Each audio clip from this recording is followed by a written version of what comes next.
Hey guys, and welcome to my tutorial. Today I'm going to be showing you a little bit about the basics of crochet. I'm going to be showing you in this video here how to hold your hook in a comfortable position for you, how to count your stitches, how to make a loop for your hook, how to do a slip stitch, and a single crochet. Now I'm going to break it down as easy as I possibly can and slowly as I possibly can so I can show you the best way to crochet. I'm also going to be posting 2 more videos that is going to be showing you the other basics of crochet and the other stitches of crochet, such as a half double crochet, a double crochet, and a treble crochet. That's going to be in my next video, and then in my last video that I have set up so far, I'll be showing you how to do a magic circle. But first we have to get started with the basics. So what you generally will need for crochet, any crochet project that you do at all, will be a crochet hook, of course. My personal favorite is the size G crochet hook. I use this hook for pretty much every project that I can and every pattern that I create. And of course you'll need some type of yarn to start out with. You know, if any project is going to require a different amount of yarn, a different type of yarn and yarn weight. My personal preference is Red Heart. You can find it at any Joann store, I'm sure, or online. I like Red Heart acrylic yarn personally as my favorite, but any pattern that you do should specify what weight and what yarn and what colors you should be using as well. And of course, other things that you're going to need is going to be scissors to cut your yarn, and most people use a needle for sewing in their ends when they're done. I usually don't use a needle unless I'm sewing on buttons or eyes or something like that. I prefer to use my crochet hook to tuck in my ends, but that is an option. Now that that's out of the way, let's get started with the actual stitches I'll be teaching you. So first, I'm going to be showing you how to make a loop for your hook. This is going to be the first thing that you're going to have to do. The easiest way to make a loop for your hook, there are many ways, this is just the way I prefer to do it, is I take the yarn, wrap around my finger like this, pinch the excess yarn with my 2 bottom fingers here, and then I wrap it and I hold it like that, just like that, and I twist my finger, leaving a little bit extra room so I can get my finger out, twist it around once, and I grab this excess yarn here, wrap it around my finger one more time, grab it once more, and then I'm going to take this back loop here and bring it over the front and pull up. So I'll show you that again. Wrap the yarn around, making sure to leave pinching and making sure to leave a little bit extra room, turning your finger, grabbing the yarn, wrapping, grabbing, and back over the front. It does get a little bit difficult because this piece of yarn tries to come off with it, so you have to kind of pull it over and then push your finger up a little bit so that you can keep this one on your finger. And then when you pull up, you'll have a loop for your hook. And then the way that you tighten this, because obviously this is a little too big, is you take your long piece of string that's still attached to your yarn ball and you pull. And it will give you a cozy loop for your hook, right around your crochet hook. Now, the way that I personally hold my crochet hook, every single person that I've ever seen crochet, including my grandma who taught me, she also holds her crochet hook in a different way. So once you start learning how to crochet a little bit easier, you will find a position that is comfortable for you. The way that I personally hold mine is I usually keep the yarn somewhere around this area when I'm crocheting, because you don't want it too far down, it'll make it too difficult, and you don't want it too far up because it'll slide right off your hook. And then I hold my thumb on this heart right here, right where it says size G. My thumb goes there. My second finger goes behind to kind of support. And I leave these other 2 kind of just holding the rest of it. But these are the 2 important, that one just kind of curls around. These are the 2 important ones to hold it in place. And then this finger is going to be my finger to use to guide the yarn where I need it to go. On this hand, I've seen some people, they'll wrap it around their pinky, and then they'll wrap it around here somehow, I think. I don't know, I think this is super confusing. I know a lot of people that find this to be the easy method somehow. That's probably incorrect, but this is the way I've seen some people do it. I think that's way too crazy. That's how my grandma does it. I take my 2 fingers, just grab the yarn here, and I grab it a little bit farther away from the crochet hook so that I have something to wrap around. And then I take these 2 fingers and I hold this string, just like that. And then my pinky kind of just rests on my finger here. Eventually, when we start doing work, my fingers will hold onto the work, but right now all we have is this little string to hold onto. So this is how I start crocheting, just like this. It's a bit of a mess, but this is the way I do it. Now, I'm going to be showing you how to do a single crochet first, and then I'll show you how to do the slip stitch and how to count the stitches. So, the single crochet is one of the more basic stitches that you'll probably use in almost every single crochet project that you do. And the way that you do a single crochet is you take your yarn, you wrap it around your hook. You always want to wrap under, just like that. And then you're going to take your yarn and pull it down, and just like that.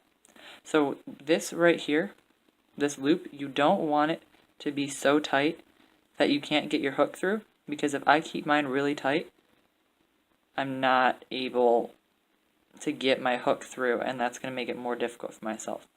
What I want is just a little bit of room that is going to be enough to pull my hook through. See that? So you want to keep your tension barely loose. I don't even want to call that loose. Just loose enough to get the hook through. So you're going to wrap your yarn, and the way that I do it here is I turn my hook so that it will grab the yarn right here, and I'll pull it towards, I'll pull this back a little bit so I get a little bit extra room, and then I'll pull the tip of my hook through that hole so that it'll go nice and easy. Just like that. And ever so occasionally, if you need to, I pull up on the yarn to help it through a little bit. You don't have to, but just when I'm going really fast, I'll pull up on this part as well to make it go a little bit faster. Just like that. And then this is going to be your chain. So, let's talk about the chain now. You can chain as many as you want. I'm only doing a small section because we're only doing a tutorial here, so you can do a small section. I'm going to show you how to count these stitches now. So, this right here is 1. So you can see you have a couple parts to the stitches. When you pull it apart, that's what you see. So this right here is 1. Right here and right there. And now if you look here, this is 2. So you can see you have 2 main parts to it. And then on the inside, they're kind of braided together almost. That's 3,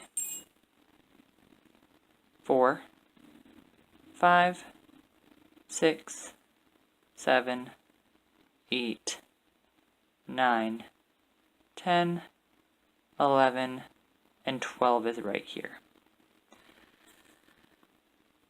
Just like that. So I think 12 should be a good enough number, you know, it's whatever. However many you feel like doing. If you want to make it 10 or 15 to make it even, go ahead. So what I'm going to be showing you now is the slip stitch. It's the smallest stitch that I know of, at least. And again, one more of the basics. So the way that you do a slip stitch is generally, unless it calls for the pattern, you skip the first stitch here, the one closest to your hook. You generally skip that. This is called the turning chain. So you usually have an extra chain that you don't count. So right here we would say we have a chain 11, and this would be considered the turning chain that you use, that you do not count in your stitch count. So when you do a slip stitch, you want to go into, when you do a slip stitch into a chain at least, you want to go into the top stitch here. So remember how we pull the stitches apart like that? You have the bottom stitch right here and the top stitch right here. You want to go into just one stitch, and I usually pull my yarn together and pinch it together when I'm doing it like this. Wrap under and go through.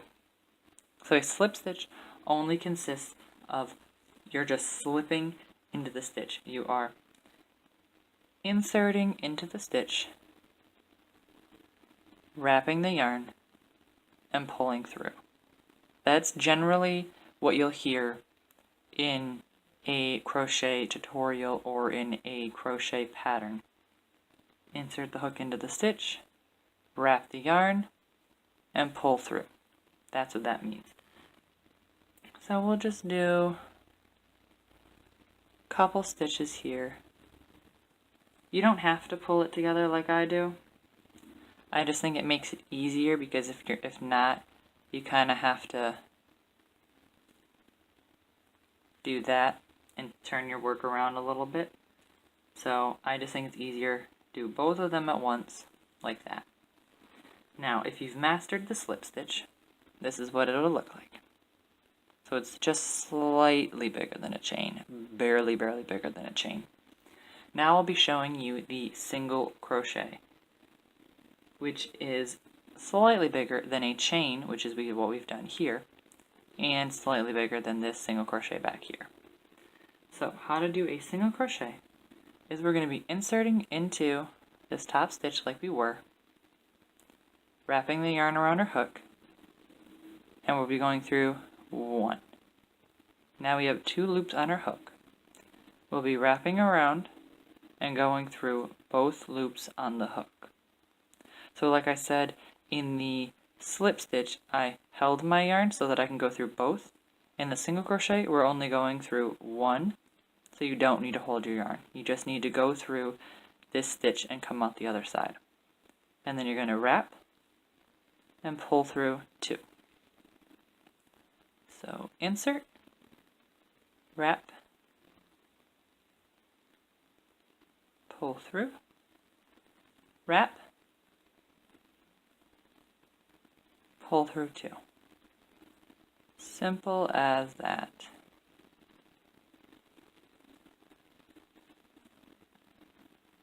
Insert, wrap, pull through, wrap, pull through 2. And as you can see, that is slightly bigger than the slip stitch that we did. So that is how big the single crochet is. That's how big the slip stitch is. Just barely bigger than a chain. Alright, that is where I'm going to stop for today's video. I hope you enjoyed. I hope this video was helpful to you in teaching you how to crochet. We learned a lot of things in this video. I hope you are ready for the next one. In the next one, as I said in the beginning, I'll be going over a half double crochet, a double crochet, and a treble crochet. Don't get scared by those terms. I promise you they're really easy and they're really fun stitches, and I will work you through them just as I did this one. Thank you so much for watching. Like and comment and subscribe if you enjoyed the video, and I will see you in the next one. Bye-bye.